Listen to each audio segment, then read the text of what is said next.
What's up, y'all? Today I'm installing traditionally wrapped faux locks. The extensions I'm using are from shopwrapculture.com. I'm using synthetic Nubian twist for the wrapping hair, and I'm using a soft wave for the ends.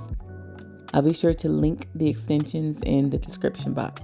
I start off by making sure that the anchor piece is the first piece that I slid underneath the braid. And make sure that anchor piece is the same size as the braid.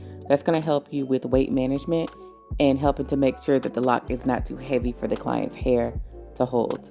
When I add in the next color, I start with a thin layer so that it's a nice, smooth, natural transition into the next tone. You want to make sure that you're safely balancing the tension. You want it to be firm enough so that the lock doesn't slip or move, but loose enough so that you're not making your client uncomfortable. As you can see, my client isn't holding the braid. She isn't making any faces that indicate she's in pain. So I think we're in the clear here. I'm going to continue to wrap all the way down to the end, and then I'll integrate the pre-teased human hair on the bottoms of the lock. Now, some people might like the way it looks without being steamed.